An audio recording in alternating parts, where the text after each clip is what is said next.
Broadcasting live from an Airstream somewhere in Tornado Alley, bringing you the people, places, and stories from the Panhandle to the Red River. This is your Only in Oklahoma show. And welcome to the show. Tonight we're headed up northeast for some chili con cornhole and some Halloweeny dogs. I'm Brett. And I'm Harley. I'm sorry, Brett. Did you just start off our show with chili con cornhole? Okay, Halloweeny dogs for real? Come on. Halloweeny dogs, man. I don't want to spoil anything, but dogs dressed up as some things are Halloweeny dogs. Dogs in costume. Halloweeny dogs. Dogs in costumes. They did not have that when we were kids, Brett. They didn't. I don't think so. I don't remember ever seeing maybe a sweater. My grandparents had some schnauzers that wore sweaters, but you didn't dress dogs up in the 80s. There's a lot of things that they do now that didn't happen when we were kids. I remember scary movies. Okay. Scary movies was a big thing for me at Halloween. And they were scarier to me. I think they were scarier. But the thing for me that was scarier than the scary movies and scarier than the movie quality makeup and masks. What? Having your candy x-rayed at the hospital. That is so funny you mentioned that. You stole my thunder. You did. We used to go to South Community Hospital on, I believe it was 44th and Western or something like that. And they were just lined up. And they ran your candy through an x-ray because remember, that was a big deal. Like, check your candy. And come to find out, I think it was an urban legend, but I mean, in the 80s, it was real. I mean, it was something that actually happened on a regular basis. Another thing that I remember that I was never a huge fan of. What? The local dentist always handed out toothbrushes. See, but here's the difference between you and I. I never lived in a neighborhood that a dentist would lower his standards enough to live in. Maybe it was a dental technician. And more to the point, there's been a lot of talk this year. I've heard it more than once. They're actually petitioning to move Halloween officially to be on a Saturday, regardless of like the last Saturday of the month. Yes. Thoughts? I like it. Why? Because it happens in the middle of the week, it throws a monkey wrench in the whole thing. Like the wheels come off of Halloween if it happens on a Wednesday. I can see that. Some of the local communities will just push it to Friday, and some of the other communities will push it back to the previous weekend, and you're like, yeah, but let's go back to the previous weekends in the 1980s. Tuesday night, we were out till midnight. And then we had to sort the candy. Well, the parents did. And then the parents sorted. That's another thing, by the way. Right. The parents sort the candy and take out all the special dark chocolate and all of that stuff. Or the candy that looks like it could have a razor blade, but just so happened to be the good stuff. The full-size Snicker bars? Right. We need to examine these more closely. But I just I'm not on board with this. I know you've got kids that are kind of growing out of the Halloween phase. So you still think that that's the right move? I don't know. I just feel like it really just kind of messes stuff up. Like different communities can't get on board. There's not a mandatory, this is the day. I mean, we're all about community. But don't mess with my Halloween festivities. I mean, again, I don't have, my child is way past the age, but don't mess with it. It's tradition. I see where you're coming from, and I'm a huge fan of having traditions, but man, it's just. But we've fallen farther and farther back from doing things the way we used to do them. Yeah, like x-raying our candy? That's true. I think that was maybe a little excessive, but it's a fond memory. No, it's a memory. I don't know that it's a fond memory. I think I was terrified of candy bars. Were you? For like a decade. Well, I'll tell you what I'm not scared of. Ghost chilies in my chili. So you you had an interview. Yeah. I did not participate in. You're a busy guy. But you had a chance to speak to Heather Sumner, and she is the executive director of the Okmulgee Main Street project. Absolutely. And I think we should give that a listen right now. All right, 6 goes into 7. 1 is... God, I'm so frustrated. I'm scared to death. I'm an independent contractor, and I don't want to get punched in the jimmy by the IRS. Brad, why don't you give our buddy Justin over at the Holiday Tax Group a call? One of their specialties is tax preparation and planning. And then on top of that, if you have a run-in with the IRS, they're going to have your back. Perfect. But how do I find them? You can reach them at holidaytaxgroup.com. And if the independent contractor thing works out for you, they also do estate planning. So they got you back on that one as well. Oh, thank goodness. Thanks for the advice. That's holidaytaxgroup.com. Holiday with 2 L's. I don't know if we've talked to someone as proud of their chili as they are their town. I may know someone who has a passion for cheese, though. But joining us today is the executive director of Okmulgee Main Street. It's Heather Sumner. Heather, welcome to the OnlyinOKShow. Thank you for having me. No, thank you. You guys have a lot of things going on up in Okmulgee. You know, of course, I had to do a little reconnaissance, so I may sound like I know what I'm talking about, but the internet doesn't lie. And I know you are doing a ton up there, but let's talk about Okmulgee, kind of a little bit of a history lesson for people that may or may not know.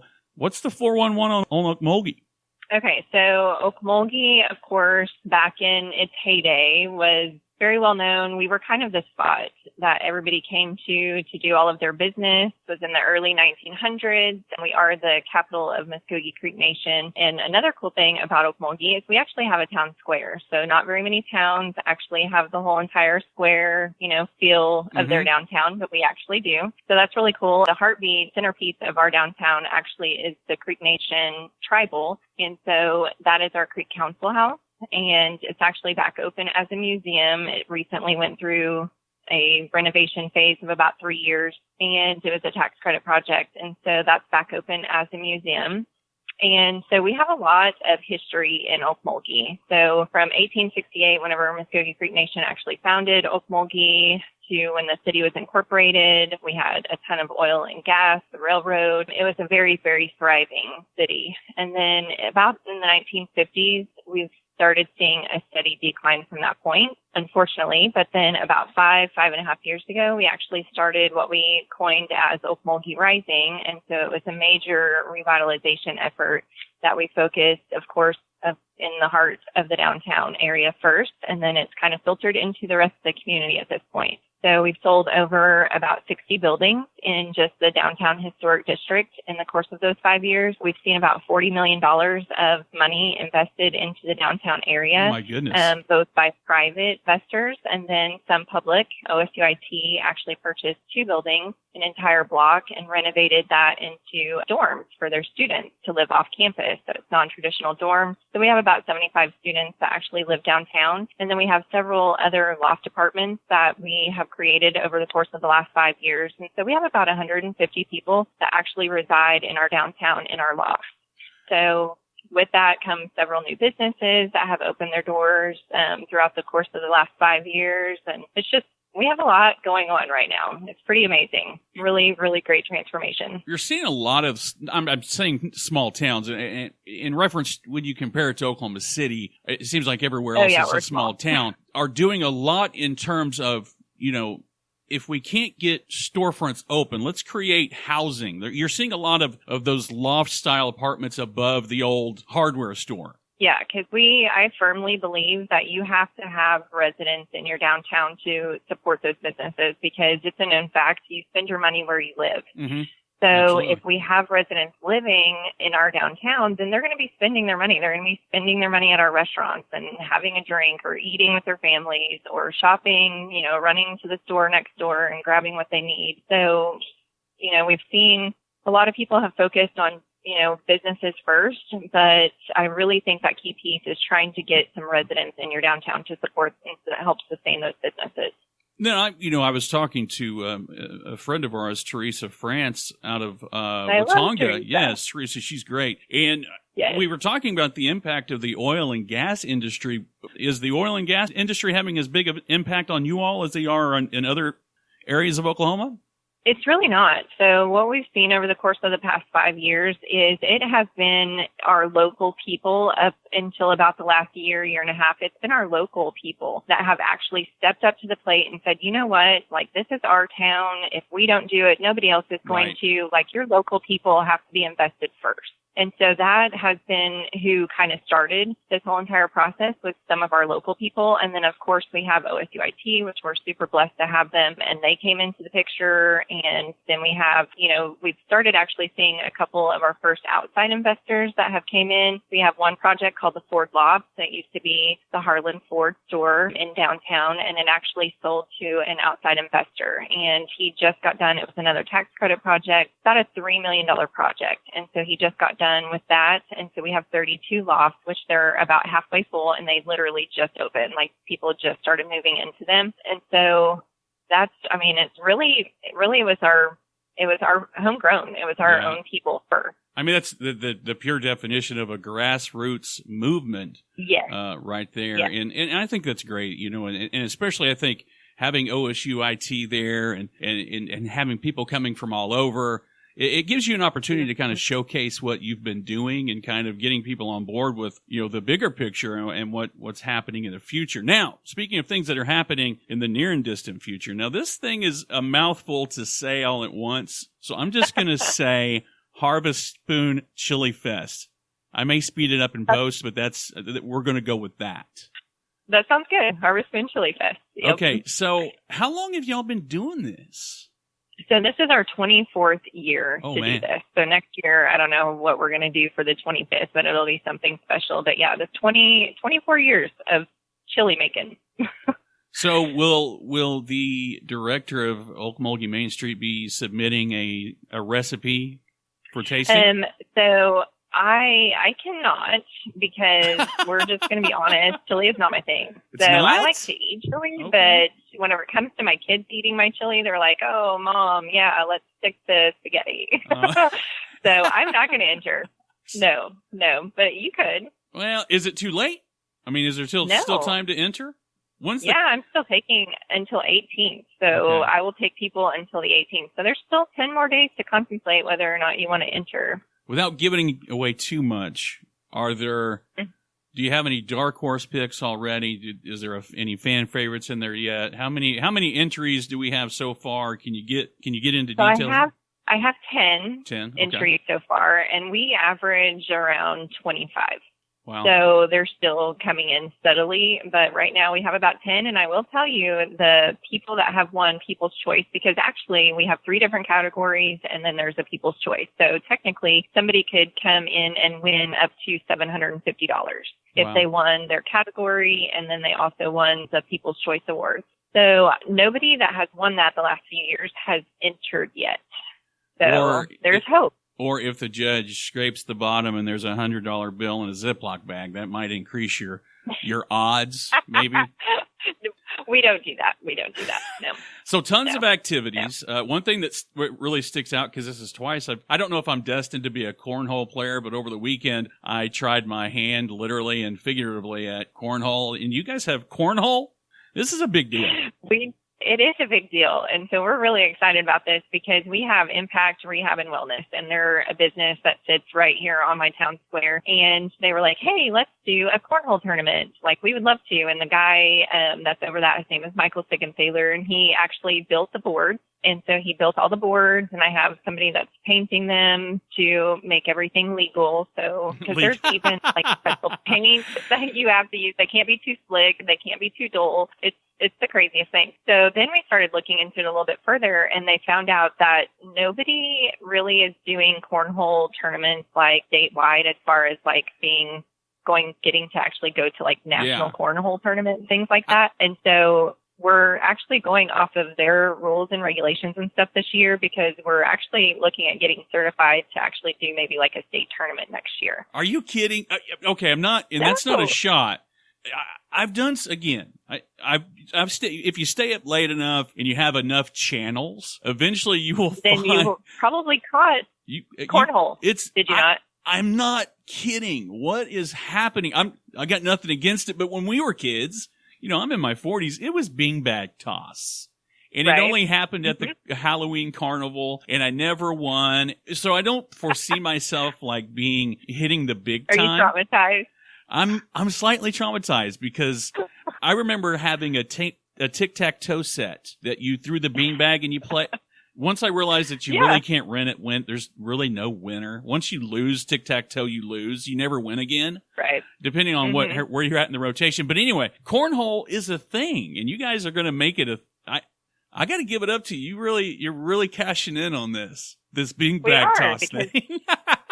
We actually, so our young professionals, we have an Okmulgee young professionals group that meets once a month. And so over the summer, they actually did an event at one of our local coffee shops, and they have a patio area. And so they set up a cornhole tournament. And so we thought, okay, there will be a few of us that like to go down there and, maybe have a drink and, hang out with friends and play cornhole and stuff. No. So my son and I, we do date nights. And so my son and I, that was our date night, was the cornhole tournament that night. And so we came and we thought, okay, we have a pretty good shot because we're pretty good. We have cornhole set at home. We practice. We get there. There is 2 teams from Tulsa that just travel, and they're like professional cornholers, if that's even how you pronounce that. I don't know if that's a real thing. I don't want to pronounce it. I'm afraid I'll get shut down if I pronounce it that way. Oh, my God. So they are professionals, and we started playing, and you know how you shoot a basket and they're like nothing but net. Like this was nothing but hole. Like they weren't touching the boards or anything. They were just sinking it in the hole one after another, and they were doing this thing where they fold the beanbag in half. Never seen that done before. But, they were professionals, and they saw it on Facebook, and they were like, yeah, like, we came down. So they ended up winning the whole tournament, and we were like, okay, you guys aren't allowed to come back here because we're not like professionals yet. Right. Give us a minute. Right. You're making us look bad in our backyard. Get out of here. Exactly. But on this one, that's what we want. We want people to come down and shut down the locals. So we hope to have a pretty good turnout with that. And I think we will based off of the other events. You need to recruit some ringers, Heather, that are like, lucky me. Well, I don't know. You know what I mean? What does that mean when I make it in the hole? You know what I mean? Yeah, so, no, that's actually a good plan. All right, Heather. It won't be me. But, okay, cornhole's just the start. The chili is obviously the reason for the season. But what else, and we'll get to, there's some other ones I got in here, but what else can we expect from this chili cook-off that maybe I'm not going to get in Texas? Just saying. Well, probably Texas does not do pumpkin chunkin. Ooh, no, they don't. Yeah. Now, is that with trebuchets? Is that what? Is it with trebuchets or catapults or how? Tell me about your pumpkin. No, it's going to be done like a shot put. Oh, okay. So you are going to shot put the pumpkin. Oh. Yeah, we're going to do it old school. So shot putting pumpkin. So we have pumpkin chunkin, which is going to be fun, and that's another added event this year, along with the cornhole. And then we also have what we call junk in the trunk, which. Now, old Okmulgee didn't come up with this one. I guarantee it. The old folks on the board, we have some really creative folks on my promotions committee that come up with a lot of really junk in the trunk. things. Tell me about it. Yeah, so junk in the trunk. So basically, it's like a mobile garage sale in a sense. Flea markets and all of that. Is so popular right now. And so we actually created an event where whatever you can fit in your vehicle or in the back of your trunk or in your truck bed, so you can actually load it up, bring it down. We have a specific area where we're going to be putting everybody, and then they pop open their trunks or, lay stuff out in their truck bed and have like a little garage sale type thing. So we had our first one actually last month, and it went over really, really well. So everybody loved it. It was a lot of fun. Are there any that you had to say, can you turn around and go home? I mean, I just imagine that there's got to be some people that show up, you're like, used underwear? I don't know. We'll see. I'm guessing. So we actually canvassed everybody kind of as they were setting stuff up and everything, and everybody did really well, except for just one thing. We actually had a rooster. A lady actually brought a rooster in the cage, and it was in the back of the truck bed. So that was a little bit different. I mean, the whole entire event, it was just over there, like, making noises, and it was very entertaining. Very entertaining. I don't think she actually sold it, though, but it was for sale. Okay. She was trying to sell the chicken. Now, I saw something that I would probably do, but again, I'm not hearing a lot of prizes so far. And I would hope that if I won hottest pepper eater person, that I got to win something. That is not a leisurely sport, Heather. Tell me about it. No, it's not, and they are going to be hot. Oh my goodness. Miss Mary's Market is sponsoring that for us, and which, by the way, anybody that comes through Okmulgee, you've got to come to the downtown area and check out Miss Mary's Market. Their story is amazing. Their daughter has Down syndrome, and her name is Mary. And so she kind of aged out of all of the programs and everything that they had to offer. And so they were like, hey, we want to do something to where she feels like she's making a difference and that she can work in different things. And she loves produce. She loves being out in the garden, doing produce, things like that. And she loves people. So they actually created this market for her. So it's called Miss Mary's Market. And she works there every single day that it's open. You go in and you'll probably catch her dancing, or she loves to give hugs, but she works it. She stamps her own bags and everything. And their whole entire family works it. And it is like the cutest. And we can get fresh produce there right in our downtown. They have pumpkins right now, mums. They do sandwiches. It's a really cool place. Very cool place. What I'm noticing, and kind of on the side note here, when I started doing this, I thought, oh, okay, we'll talk about some tourism, talk about some towns, what's going on. But I just seem to be kind of getting myself positioned to hearing a great story. Having a lot of fun, but also hearing a great story. And I love that angle. That's the part that really gets you going. Like when I was in my previous life as a radio guy and as a podcast guy, I wasn't motivated. And these things just really, really motivate you. I mean, it's you guys got a lot going on. Yes, we do. It's a great story. And hopefully pretty soon, within the next year or two, you'll be hearing a lot more about that statewide. We're actually going to be putting them up for some awards for the State Main Street Banquet and things that's held in Oklahoma City statewide. And I think that you'll start hearing a lot more about her story because it's pretty amazing. Okay, Heather, I think you intentionally sidetracked me. I never heard. Okay. What you pulling my heartstrings and get me to forget. So if whoever eats the hottest pepper, what do they get? A T-shirt that says I won, or what are we talking about? So yes, there will be some novelty stuff, but then also they'll get some gift certificates to go into the market and spend it however they would like to inside the market. So that's kind of the draw for them to sponsor that, is that then those people are going to turn around and have to come into the market and spend their winnings, basically. So, and then they'll have some novelties. Yep, give it back. And then our cornhole tournament, I forgot to tell you, but our cornhole tournament, the winner is going to get a ginormous belt. Like a wrestling belt? Type. Yes. Yeah. Wow. So that's going to be the first place prize is a traveling belt. And it's giant. And then the first place loser is going to also get a trophy. I kind of feel like it's going to be small. I'm not saying you're saying that the people of Okmulgee can't play cornhole, but you kind of said that the people of Okmulgee can't play cornhole. I may have a chance. I might have a chance. You might have a chance. I don't know the rules. I feel like you need to come and at least try. Yeah. You can find the rules on my website or on our Facebook page. So I have zero excuses, but I need gas money. Exactly. So, okay. Something that might be a little bit more my speed. I'm a pet lover, but I got to be honest with you. I'm not on board with pet costumes, dog costumes, but if it means I'm going to win, maybe. What's this dog costume business? Tell me about it.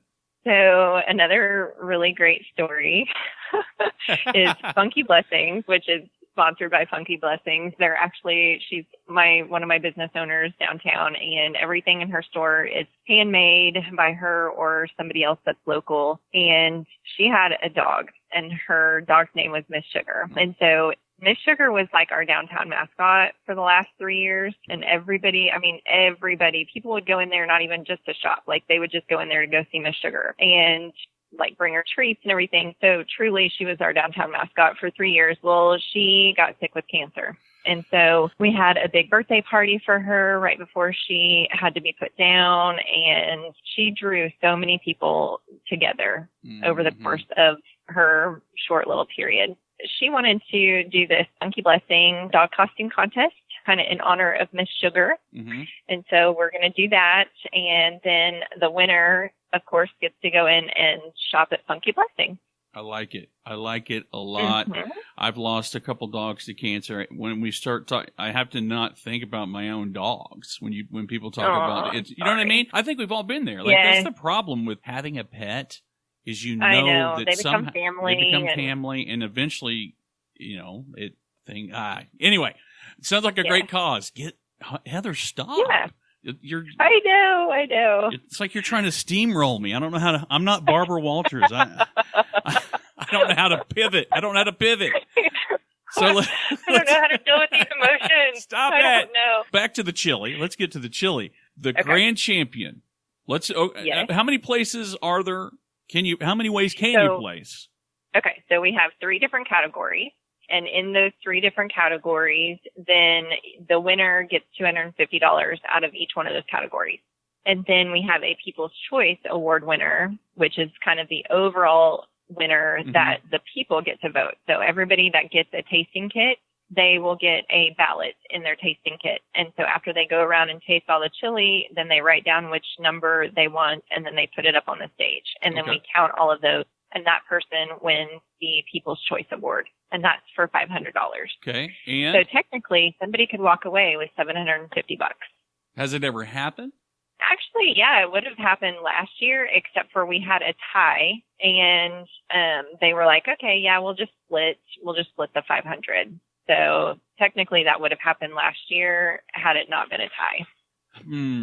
I'm a sore loser, and I'm kind of sore when I have to split the money. I don't know, but okay. So, well, we were coming up with different ways to break that tie, but they were like, no, don't worry about it. They were like, we'll just split it. I'm like, okay. Like, I don't know who's going to have the spoon for the entire year. You're going to split the spoon, like it's a divorce type situation. You get this every other week, and we'll take it every other week. I don't know. How about a most likely to create a GI bleed? No, I'm kidding. That probably wouldn't be a fan favorite. So the Sterling, is there a typo on your website? It says Sterling. Is it bass? Bass. Sorry, Sterling. Sorry. We'll just shut it down right now. Sterling Bass, AKA the Big Spoon. Yeah. I'm guessing that's the grand champion. You're walking out with that if you win the whole thing. Yep, that's for the People's Choice winner. So they're going to get that $500, and then they're going to get bragging rights for the year with the big giant spoon that they can display in their business or at their home or wherever they would like to display that for a year. If I'm in this thing and I'm a consecutive winner, I'm carrying the recipe with me everywhere I go. Like I'd be afraid to get somebody to freaking try to bump me off to get, an extra to get your recipe. Right. Just to find out and only to find out it was an extra teaspoon of cayenne pepper. Or brown sugar. Or brown sugar, right? That's crazy. Do you put brown sugar in yours? Maybe that's what I'm doing wrong. Heather, I don't know. Here's a situation, okay? I'll eat chili if it's got brown sugar, white sugar. I don't care. As long as it's not too hot. It doesn't matter. Yeah, it's whatever. Okay. I was built to judge this thing in 2020. Just a heads up. Well, we could have a celebrity judge, and you could be our celebrity judge because we usually always have one a year. So I can pull some strings and get you on the judging team if you would like that. Well, then, Heather, I need you to share everything that we post. Make us famous between now and October of 2020.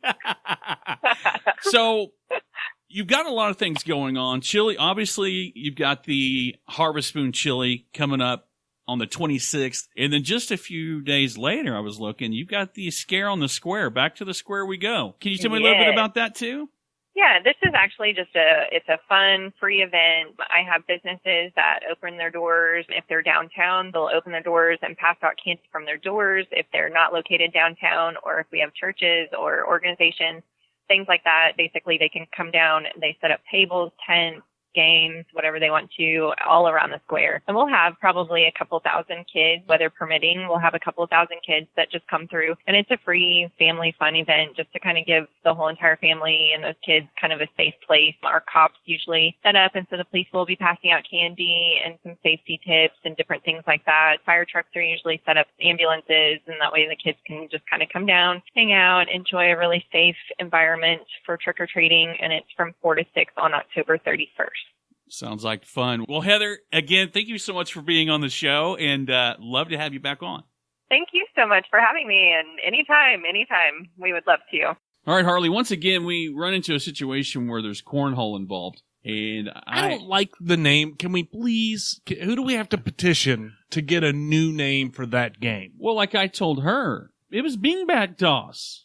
But it doesn't sound, if you're trying to join a beanbag toss league, it doesn't have the panache, I guess. I don't want to be a part of any leagues. Like, I don't want to be a part of the Pie Hole League. I don't want to be a part of the Cornhole League. Justice League? Justice League is fine, but it also doesn't have the word hole in it. Yeah, cornhole. Like ear hole. Well, they're looking, like we were talking about, they're getting serious about it up there. They're going to start a league. They're going to start a league, and it's going to be on the Ocho. Okmulgee on the Ocho, cornhole. Now, speaking of Justice League. Okay. They've got what do you think about the dog costume contest? We talked about that at the beginning of the show. Yeah. I'm not a fan. But it's for a good cause, and I'm all for it. But I now I don't have a problem with a contest for best dressed dog or best costume dog. I have a problem with you dressing up your dog in a costume and taking him trick-or-treating. Yeah. I think it's cruel and unusual punishment. I've never seen a dog. Now, there are dogs, they can express emotion, but for some reason, I've never seen a dog just be overjoyed with being in like a tutu or dressed up like a skeleton. Yeah, I've never seen a Chihuahua dressed as a cheeseburger that looked happy about being a cheeseburger. No, they shake.